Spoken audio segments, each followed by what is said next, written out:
Hello and welcome to the Samad academy. जैसा कि हम सभी जानते हैं टैली का न्यू वर्जन आया है, that is tally prime. Tally prime tally का ERP9 का अपडेटेड वर्जन है, दैट इज न्यू वर्जन है। काफ़ी चीज़ें इसके बारे में आजकल डिस्कस हो रही है। बहुत सारे सोशल मीडियाज पे पार्टनर्स के थ्रू हमें टैली के नए वर्जन के बारे में इंफॉर्मेशन मिल रही है। लेकिन जहाँ तक हमें इंफॉर्मेशन मिल रही है सारी चीज़ें गुड गुड गुड के बारे में मिल रही हैं। बट क्या इसके कुछ गुड के साथ साथ बैड फैक्टर भी हैं? क्या ये हमें अपडेट करना चाहिए टैली प्राइम? क्या ये सच में इतना अच्छा प्रोडक्ट है कि हम अपडेट कर लें अभी के अभी? तो ऐसे ही कुछ सवालात हैं, कुछ क्वेरीज हैं जो लोगों ने मुझसे किए हैं, मुझसे क्वेरी की है। तो उसी सब चीज़ों के बारे में हम इस वीडियो में डिस्कस करेंगे। तो सबसे पहले हम समझते हैं कि ये टैली प्राइम जो है वो लॉन्च हुआ तो इसके पीछे मोटा मोटा मकसद क्या था। मोटा मोटा मकसद ये है कि टैली का जो आइडिया था टैली सीरीज बी लॉन्च करने का, उसके ही कुछ पार्ट को इन्होंने टैली प्राइम के नाम से लॉन्च किया, जिसे पहले ये लोग टैली 18 के नाम से जानते थे। टैली 18 और इसको चेंज करके टैली प्राइम कर दिया गया। हालांकि इसके पीछे लॉजिक क्या था वो अभी तक इसके बारे में किसी को आइडिया नहीं है। बट टैली प्राइम, तो टैली प्राइम दिखता क्या है, पहले इसकी वर्किंग इन्वायरमेंट को हम देख लेते हैं, फिर हम लास्ट में डिस्कस करेंगे इसके इफ एंड बट यानी कि इसके कुछ गुड फैक्टर और कुछ बैड फैक्टर के बारे में। तो टैली प्राइम डाउनलोड करने के लिए हमें टैली की वेबसाइट दैट इज tallysolutions.com जाना होगा। यहाँ से डाउनलोड पे जाने के बाद हमें यहाँ पे लिंक मिलती है टैली डाउनलोड करने के लिए। हालांकि टैली प्राइम के बारे में इंफॉर्मेशन चाहिए तो आप यहाँ पे क्लिक करके टैली प्राइम के बारे में जान सकते हैं। बट मैं यहाँ पे डायरेक्ट टैली डाउनलोड पे करता हूँ। साथ साथ में यहाँ पे कुछ नोट्स लिखा हुआ है, सपोर्ट विंडोज 7 और लेटर 64 बिट ऑपरेटिंग सिस्टम। यानी कि एक इंपॉर्टेंट चीज याद रखना कि आपका विंडोज 7 के ऊपर का वर्जन होना चाहिए और साथ साथ में आपका OS that is operating system 64 bit का ही होना चाहिए। सो अगर आप टैली प्राइम अपडेट कर रहे हैं तो ये कुछ बातें हैं जिसका आपको ध्यान रखना होगा। फिर यहाँ पे मैं डाउनलोड क्लिक करता हूँ तो हालांकि मैंने पहले ही यहाँ पे डाउनलोड कर रखा है, दैट इज यहाँ पे लेट्स से मैं यहाँ पे डाउनलोड सेक्शन में जाता हूँ। डाउनलोड, यहाँ पे सेटअप फाइल ऑलरेडी है मेरे पास, इसे मैं रन करता हूँ। हालांकि बहुत सिंपल प्रोसेस है, ये डाउनलोड होने में दैट इज रन होने में टाइम लगाता है। बहुत सिंपल प्रोसेस है इसको इंस्टॉल करना। यहाँ पे क्लिक किया मैंने, यस, एप्लीकेशन फाइल रन हो रही है। तो मुझे पूछेगा कौन से फोल्डर में इंस्टॉल करना है, डायरेक्टली मुझे इंस्टॉल कर देना है। आप जो भी फाइल फोल्डर का नाम लेंगे वहाँ पे इंस्टॉल कर देना है। दैट इज कॉन्फ़िगर, अगर आप कॉन्फ़िगर करना चाहें तो कॉन्फ़िगर कर सकते हैं। दैट इज कहाँ पर आपको कॉन्फ़िगर करना है। हालांकि मैंने यहाँ पे already configure that is install कर रखा है, तो यहाँ पे इंस्टॉल कर रखा तो यहाँ पे ऑप्शन दिखाता है इंस्टॉलेशन का, इसलिए यहाँ पे ऑप्शन नहीं दिखा रहा है। तो मैं इसे यहाँ पे क्लोज कर रहा हूँ, दैट इज लेट्स से इसको मैं क्लोज करता हूँ। इंस्टॉलर फाइल को मैंने ऑलरेडी इंस्टॉल कर रखा है। इंस्टॉल करना बहुत सिंपल प्रोसेस है। अब इंस्टॉल करने के बाद टैली का icon that is tally prime का आइकन कुछ इस तरीके से यहाँ पे दिखेगा। टैली प्राइम पे क्लिक करता हूँ तो देखते हैं ये टैली प्राइम किस तरह से ऑन होता है। सी टैली प्राइम का कुछ जो लोगो है, सब तरह का लोगो कह सकते हैं, यानी कि इसका आइकन कह सकते हैं, वो चेंज हो चुका है। अब हालांकि टैली प्राइम जब आप अपडेट करोगे तो दो चीज़ें आती है। अगर टैली प्राइम जब ये ऑन हो रहा है तो टाइम क्यों लग रहा है? टाइम इसलिए लग रहा है बिकॉज ये लाइसेंस वर्जन नहीं होगा, ये एजुकेशनल वर्जन, तो ये टैली का लाइसेंस सर्च कर रहा है। तो अगर आप एग्जिस्टिंग टैली यूजर हैं यानी कि पुराने टैली से मूव कर रहे हैं, तो आपको डेफिनेटली यहाँ पे लाइसेंस को रीएक्टिवेट करना होगा। अगर आपने नया टैली लिया है तो आपको यहाँ पे टैली एक्टिवेट करना होगा। जैसे ही टैली में ऑन करता हूँ यहाँ पे टैली का एजुकेशनल वर्जन यहाँ पे लिख के आता है, टैली प्राइम एजुकेशनल वर्जन। ये सारी चीज़ें हम डिस्कस करेंगे और साथ साथ में हम हर एक पॉइंट्स को थोड़े थोड़े डिटेल में समझेंगे कि इसमें चेंजेस क्या क्या है। और एट द एंड हम ये भी समझेंगे कि ये बैड है या गुड है, या फिर इसके बारे में हमें सोचना चाहिए, कैसे स्टेप्स लेने चाहिए। तो टैली का लाइसेंस यहाँ पे मैंने कॉन्फ़िगर नहीं किया, तो कंटिन्यू एजुकेशनल वर्जन, या फिर क्लाइंट है तो अगर आपका कॉन्फ़िगर कर लेना, नेटवर्क के थ्रू रीएक्टिवेट करना है, या अगर नया लाइसेंस लिया तो एक्टिवेट करना है। मैं एजुकेशनल वर्जन पे मूव करता हूँ। तो एजुकेशनल वर्जन पे मूव करने के बाद यहाँ पे बाय डिफॉल्ट एक कंपनी ओपन आती है। तो यहाँ पे सेलेक्ट कंपनी का ऑप्शन कैसे आता है? तो मैं लेट से अगर मान लो बंद करता हूँ, यहाँ पे मैं कंपनी को शट कर देता हूँ बाय डिफॉल्ट, मैं इसको एक्सप्लेन करूंगा। लेकिन आप जब टैली स्टार्ट करेंगे तो डायरेक्ट टैली ऑन नहीं होगी, बल्कि टैली इस तरीके से ऑन होगा, कंपनी ऑन नहीं होगी, टैली इस तरीके से ऑन होगा। जहाँ पे आप देख सकते हो ये टैली का होम पेज है, जहाँ पे पहले क्या होता था, सारे के सारे ऑप्शन जो यहाँ पे create company, select company, select login at remote user, specified pass, select company और बैकअप और रीस्टोर के ऑप्शंस आपको वहाँ पे मिलते थे। अब यहाँ पे ये सारे के सारे ऑप्शंस ड्रॉप डाउन में दे दिए गए हैं। आप यहाँ से क्रिएट कंपनी में अगर जाना चाहो तो क्रिएट कंपनी में जा सकते हो। हालांकि मैं क्रिएट कंपनी करके दिखाने वाला नहीं हूँ, बिकॉज ऑलमोस्ट फीचर सेम ही है, लेकिन उसमें कुछ F12 कॉन्फ़िगरेशन एडिशनल दिए हुए हैं, तो हम उसके बारे में डिस्कस यहाँ पे नहीं करेंगे। जस्ट मैं इसके गुड एंड बैड फैक्टर की ही बात करने वाला हूँ। तो create company, specified path, select from drive, login as remote user, और यहाँ पे साथ साथ में आपका जो डेटा का पाथ है, आपका डेटा कहाँ पे है, कौन कौन सी कंपनी यहाँ पे आपके लिस्टेड है, जो बाय डिफॉल्ट क्रिएटेड रहेंगे वो यहाँ पे दिख जाएंगी। तो यहाँ पे क्लिक कर लेना है। तो ये कंपनी ऑन हो गई। अब मैं आपको एक चीज बताता चलूँ, आप अगर एग्जिस्टिंग टैली यूजर है, अगर आप पुराने टैली यूज करते हैं, तो टैली का पुराना जब यूज कर रहे थे, तो आप जब टैली का डेटा माइग्रेट करेंगे तो हो सकता है डेटा पुराना माइग्रेट होने में एक बार टाइम ले। लेकिन टैली जब माइग्रेट होता है तो टैली का डेटा पूरा का पूरा माइग्रेट हो जाएगा, और ऐसे केस में अगर एक बार आपने माइग्रेट कर लिया, अपने काम स्टार्ट कर दिया, तो ये वापस डाउनग्रेड होना बहुत टफ है कहूँ, या फिर आप समझ लो कि ना के बराबर है कि आप इसको वापस पुराने वर्जन में नहीं जा सकते हैं। बिकॉज अगर आप जाते हैं किसी भी तरीके से तो डेटा आपका लॉस होने के चांसेस ज्यादा बन जाते हैं। तो ये आपका नया गेटवे ऑफ टैली है। तो गेटवे ऑफ टैली पे क्या क्या चेंजेस हैं, मैं पहले गेटवे ऑफ टैली की डिस्कस करूंगा, फिर बाद में मैं सारे बटन्स एंड ऑप्शंस के डिस्कस करेंगे। तो सबसे पहले मास्टर्स में मेजर चेंज है। ये हालांकि एक नया फीचर है, that is chart of accounts. ये बहुत अच्छी चीज है। चार्ट ऑफ अकाउंट्स यानी कि डिस्प्ले लिस्ट ऑफ अकाउंट जो पुराने आपको मिलते थे वही चीज है, लेकिन एक नए तरीके से, यानी कि चीज को नए तरीके से पैकेट किया गया है। तो क्रिएट एंड ऑल्टर यानी कि आप पहले आप accounting master, inventory master, payroll masters, ये सारे के सारे मास्टर्स आप अलग अलग फील्ड पे अलग अलग ऑप्शंस में जाके क्रिएट करते थे। यहाँ पे ऐसा कुछ नहीं है। यहाँ पे आप जैसे ही आप जाएंगे मास्टर्स में, तो आपको यहाँ पे तीनों मास्टर्स की लिस्ट यहीं पे मिल जाएगी। आप यहाँ से कोई भी मास्टर क्रिएट करना चाहें या फिर बाहर जाके ऑल्टर करना चाहें तो कर सकते हैं। लेजर क्रिएट करना हो गया, हालांकि शॉर्टकट की वैसे ही काम करेगा, ऑल्ट सी करके आप बटन दबा के आप शॉर्टकट तरीके से क्रिएट भी कर सकते हैं।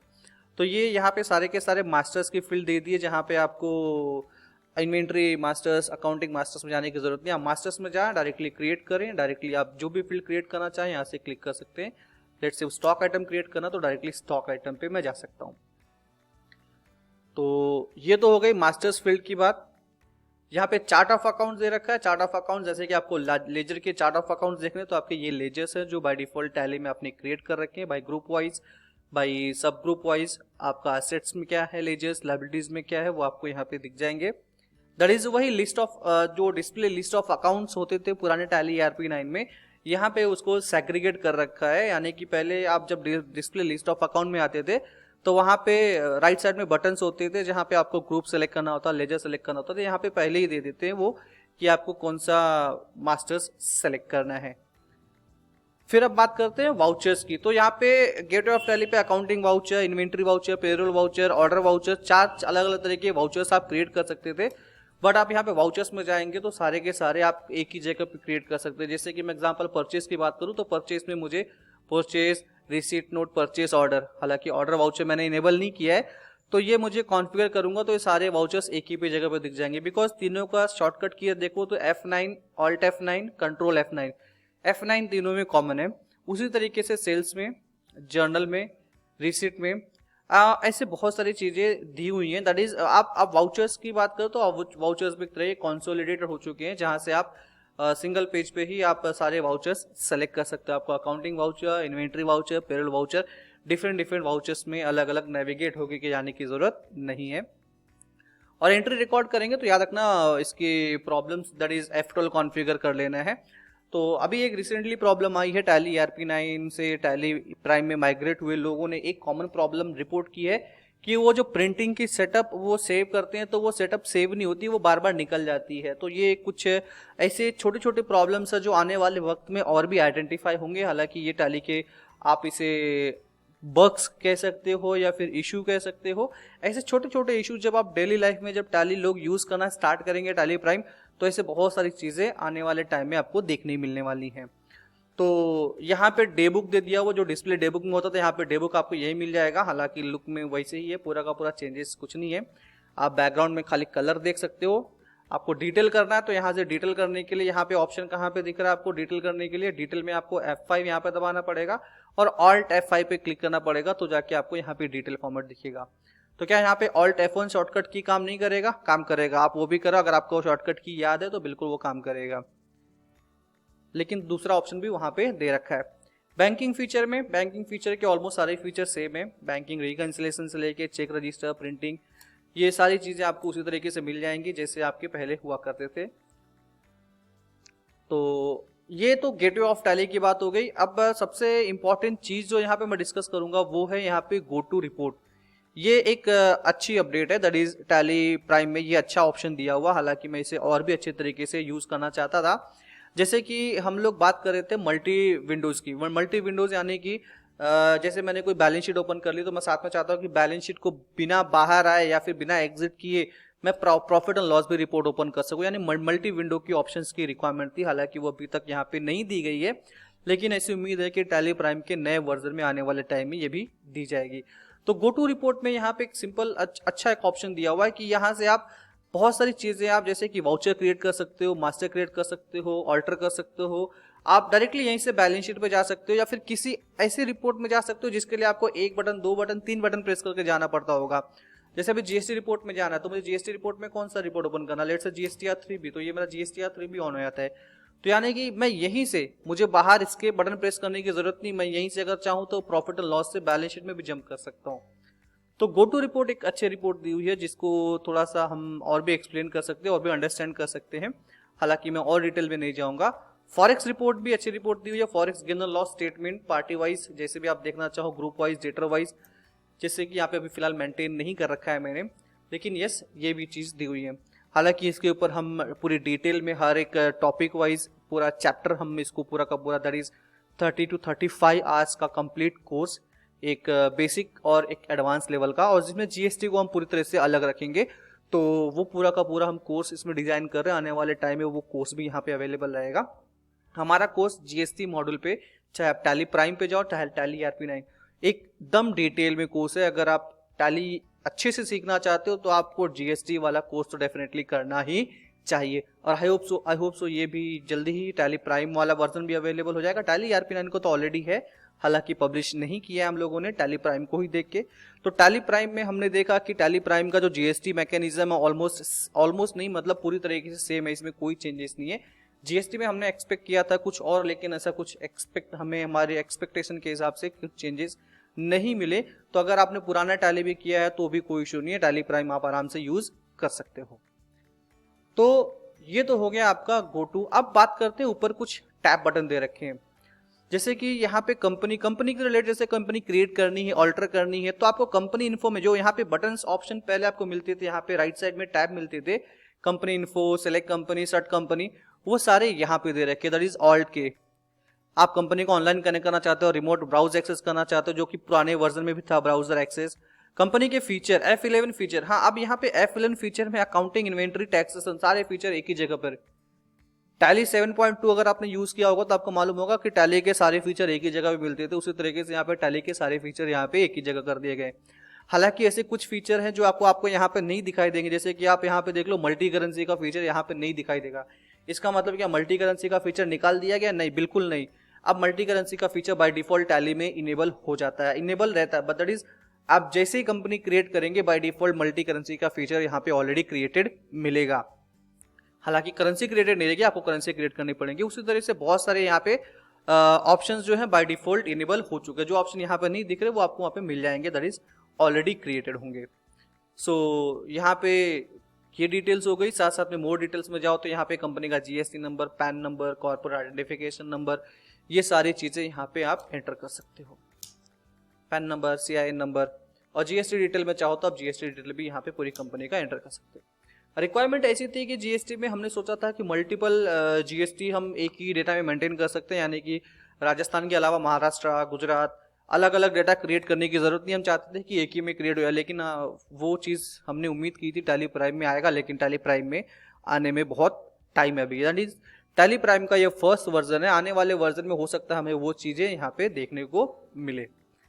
तो गो टू रिपोर्ट, और साथ साथ में अब यहाँ पे कंपनी की बात हो गई, यहाँ पे डेटा की बात हो गई, बैकअप लेना, restore, split company, data path, ये वही चीज़ें जो हम पहले देखते थे टैली के बैकअप, जो मेन पेज पे होम पेज बैकअप, रिस्टोर और कंपनी का डेटा पाथ जो हम सेट करते थे F12 में। एक्सपोर्ट इंपोर्ट डेटा सिंक्रोनाइजेशन यहाँ पे हमें मिल जाएगा। इंपोर्ट की बात करें तो यहाँ से हम master transaction, banking details, configuration related export करना, हमें तो एक्सपोर्ट करने के लिए अभी भी पुराना मैकेनिज्म वही चीज़ मास्टर ट्रांजेक्शन, जो कि हमें XML फॉर्मेट में ही करना है। हमें एक्सेल से हम एक्सपोर्ट कर सकते हैं, लेकिन हम इंपोर्ट एक्सेल में नहीं कर सकते अभी भी। तो ईमेल वही चीज़ है, प्रिंट, हेल्प यानी कि आप यहाँ पे टैली हेल्प अपग्रेड करना, टैली शॉप जो आपको टैली के मॉड्यूल्स लेने हैं, tally shop, trouble shooting, setting, TDL and configuration, about section में जाएंगे तो यहाँ पे आप टैली के अपडेट्स के बारे में जान सकते हैं, बहुत सारी चीज़ें यहाँ पे मिल जाएंगी आपको। तो ये सारे के सारे ऑप्शन जो है यहाँ पे उन्होंने चेंज कर रखे हैं। तो ये तो बात हो गई टैली के लुक की।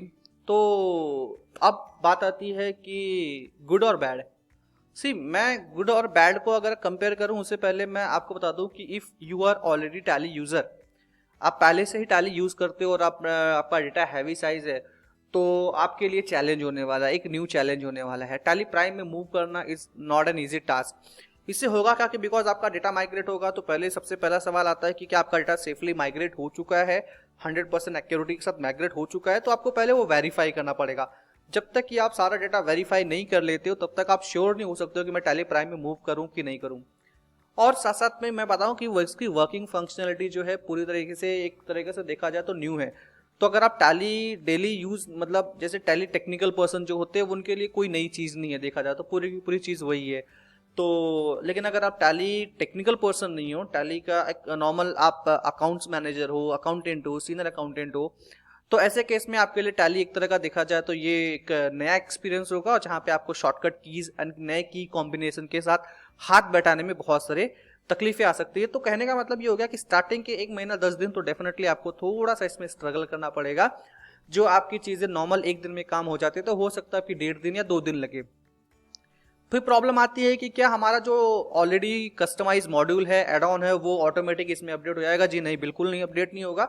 आपको डेफिनेटली वो पे करके अपडेट करा के लेना पड़ेगा। जो भी आपने कस्टमाइज बनाया रहेगा, मॉड्यूल बनाए रहेंगे, वो आपको इसमें चार्जेबल बेसिस से पे करके आपको लेना पड़ेगा। हो सकता है टैली शॉप से जो मॉड्यूल लिए हो तो टैली शॉप में अपडेटेड हो जाए और वो सारे मॉड्यूल यहाँ पे भी वर्क करे, but we are not sure. So वो उनके पार्टनर के ऊपर डिपेंड करता है कि वो अपडेट करेंगे या नहीं करेंगे। That depend upon the vendor जिसने बनाया रहेगा मॉड्यूल्स को। तो ये तो बात हो गई, मतलब कि ये प्रॉब्लम्स हो सकते हैं, गुड और बैड। अगर आप, मैंने बताया टैली यूजर हो तो आपको क्या करना चाहिए। आप टैली ऑलरेडी ERP9 यूज करते हो तो सबसे पहले आपको चीज ये ध्यान रखनी चाहिए कि मैं डायरेक्ट टैली प्राइम में कभी मूव नहीं करूंगा, डायरेक्ट कभी भी जंप नहीं करना, because this is the new thing. तो आप अपने टैली पार्टनर को ये बोलो कि आप मेरा टैली ERP9 तो रखो, मैं उसी पे काम करूंगा, लेकिन मेरे यूजर के लिए आप टैली प्राइम जो मॉड्यूल है वो इंस्टॉल कर दो। दोनों चलेगा, टैली ERP9 भी चलेगा, टैली प्राइम चलेगा। तो आप अपने यूजर को बोलो कि दिन का थोड़ा टाइम निकाल के पहले टैली प्राइम में हाथ बैठाए और आप अपना बैकअप डेटा टैली प्राइम में माइग्रेट करो, वहां पे हाथ बैठाए, उसको यूज टू हो जाए। एक बार यूज टू हो चुका है, सारी चीजें जान गए हैं, समझ गया है, तो आप वहां पर टैली प्राइम में मूव कर सकते हो। लेकिन अगर आप ऐसा भी नहीं करना चाहते हो तो मैं आपसे रिक्वेस्ट करूंगा कि 1 महीने वेट कर लो, बिकॉज जैसे छोटी छोटी प्रॉब्लम्स सामने आते जाएंगे तो इससे आपको आइडिया आते जाएगा टैली प्राइम में मूव करना चाहिए कि नहीं करना चाहिए। तो अगर आप टैली के पूरे नए हो, आप नए हो, जो टैली आपने पूरा का पूरा बिजनेस सेटअप ही नया किया है और आप चाहते हो कि टैली ले, आपको टैली के पुराने वर्जन का कोई एक्सपीरियंस नहीं है, तो आप डायरेक्ट टैली प्राइम में जंप करो। That will be a better idea कि आप टैली प्राइम में ही जंप करो। टैली प्राइम में जंप करने से बेस्ट रहेगा कि आपको पूरा का पूरा आने वाले वर्जन आपको ऑटोमेटिक बाय डिफॉल्ट अपडेट होते चले जाएंगे। दैट इज आपको ज़्यादा स्ट्रगल करने की जरूरत नहीं पड़ेगी। सो गुड और बैड, रेटिंग देने की बात आती है। टैली प्राइम को मैं रेटिंग दूं, अगर एग्जांपल, तो मैं रेटिंग अगर टैली यूजर के पॉइंट ऑफ व्यू से दूंगा तो okay, that is out of 5 मैं 2.5 दूंगा। लेकिन अब मैं टेक्निकल अगर पर्सन की बात करूं, अगर मैं पर्सनल अपने एक्सपीरियंस की बात करूं, तो टैली प्राइम जो है इसके फंक्शनलिटी यानी कि लुक में, इसके कलर में, इसके जो शॉर्टकट की कॉम्बिनेशन में ये बहुत सारे चेंजेस किए गए हैं जो कि यूज़र के लिए थोड़ा सा टफ होने वाला है। लेकिन हालांकि चीज़ें चेंज होती हैं, अपडेट करना पड़ता है अपने आप को, तो अपडेट करना पड़ता है। लेकिन जो हमने उम्मीद किया था टैली प्राइम से कि बहुत सारे अपडेट्स के साथ आएगा, वो हालांकि बहुत सारी चीज़ें नहीं हैं, आने वाले चीज़ टैली प्राइम के वर्जन में प्रॉमिस की गई हैं। तो उसके हिसाब से हमने देखा कि 1 साल टैली प्राइम को लाने में लगा, जितना टाइम लगा उन्होंने बहुत सारी चीज़ें चेंज कर सकते थे, लेकिन जो कि चेंज नहीं मिली हमें, तो मेरे तरफ से इसको 1.5 स्टार ही दूंगा मैं। तो टैली प्राइम ओके और नॉट ओके मैंने आपको एक्सप्लेन कर दिया कि आपको जाना चाहिए कि नहीं आना चाहिए। अगर आप टैली यूज़र हो या नॉन यूज़र हो, मैं कभी भी डायरेक्ट सजेस्ट नहीं करूँगा कि डायरेक्ट टैली प्राइम में आप मूव करो। सबसे पहले आप ट्रेनिंग लो, समझो, बैकअप डेटा में वर्क करो, ट्राई करो, हाथ बैठाओ, एक्सपर्ट बनो। बिकॉज टैली एक्सपर्ट जो होते हैं, टैली टेक्निकल पर्सन होते हैं, उनके लिए कोई बड़ी प्रॉब्लम नहीं है, लेकिन डेटा आपका है, फाइनेंशियल रिपोर्टिंग आपकी है, करना काम आपको है। वो आके ट्रेनिंग दे के आधे दिन में निकल जाएंगे, लेकिन आगे कंटिन्यू आपको करना है। जब तक आप श्योर नहीं हो, आप कॉन्फिडेंस नहीं हो, तब तक आप टैली प्राइम में कभी मूव मत करो। Because your data is your responsibility. Tally वाला बंदा आके सेल करके चला जाएगा, उसका प्रॉफिट हो गया, लेकिन आपको क्या बेनिफिट मिला वो इंपॉर्टेंट है। सोचो समझो, पहले ये समझो कि टैली प्राइम में मुझे मूव करने से मेरा बेनिफिट क्या है। अगर बेनिफिट है तो ही मूव करो, अगर बेनिफिट नहीं है तो अननेसेसरी की मूव करने की जरूरत नहीं है। देख लेना कुछ ही समय में, इसके आने वाले 2-3 महीनों में टैली का ही नया वर्जन आ जाएगा, जिसको आप बेटर वे से एनालाइज कर सकते हो। तो डायरेक्ट जंप मत करो, थोड़ा सा वेट कर लो इसके रिव्यू के लिए। अभी तो 2 ही 3 दिन हुए हैं, थोड़ा सा वेट करो, चेक करो इसका फीडबैक कैसा मिलता है, उसके accordingly action low. So in case if any query, कुछ भी डाउट हो, कुछ भी क्वेरी हो, तो मैंने अपना कॉन्टैक्ट डिटेल तो ऑलरेडी यहाँ पे शेयर कर रखा था। ये मेरी मेल आईडी है, ये मेरी मेल आईडी पे आप डायरेक्ट मुझे यहाँ पे मैसेज कर सकते हो, ये मेरी मेल। और मैं अपना मेल आईडी अपने डिस्क्रिप्शन में भी डाल दूंगा, तो आप डिस्क्रिप्शन में भी आके मेरे मेल आईडी पे मुझे कांटेक्ट कर सकते हो। किसी तरह की कुछ भी क्वेरी है तो आप मुझे डायरेक्टली बात कर सकते हो। सी टैली पार्टनर के क्या होता है, Tally partner they are more focus towards sales. वो कस्टमर के फोकस पॉइंट ऑफ व्यू ज़्यादा नहीं सोचते हैं। तो आपका एक्शन आपके लिए इंपॉर्टेंट है। पैसा देना ठीक है, कोई बड़ी प्रॉब्लम नहीं है, लेकिन क्या वो पैसा देना मेरी वर्थ है, वो आपके लिए सोचना बहुत इंपॉर्टेंट चीज़ है। मिलते हैं अगले किसी वीडियो में। आप मेरे वेबसाइट चेक कर सकते हैं, वहाँ पे आने वाले कोर्सेज चेक कर सकते हैं, मेरा जॉइन लाइव सेशन चेक कर सकते हैं। हम लोग वर्कशॉप कर रहे हैं जहाँ पे हम आपको एक्सप्लेन करेंगे कि हाउ टू फाइल GSTR 1, जहाँ पे GSTR 1 कैसे फाइल करते, 3B कैसे फाइल करते। बहुत सारे लोग गलतियाँ करते हैं GSTR 1 फाइलिंग करने में, बहुत सारी चीज़ें पता नहीं होती हैं और उन्हें क्या क्या ध्यान रखना होता है, डूज एंड डोंट्स क्या क्या। ऐसे हम बहुत सारी चीज़ें छोटे छोटे टॉपिक को लेकर हम वेबिनार कर रहे हैं, ऑनलाइन सेशन कर रहे हैं। तो आप प्लीज़ अटेंड करो, आपको लगता है आप अटेंड करो, अपने टीम में शेयर करो, और कोई ज़्यादा फीस उसकी नहीं है, नॉमिनल चार्जेस है रजिस्ट्रेशन का। आप अटेंड करके ज्वाइन करके हमें सपोर्ट कर सकते हो। Thank you.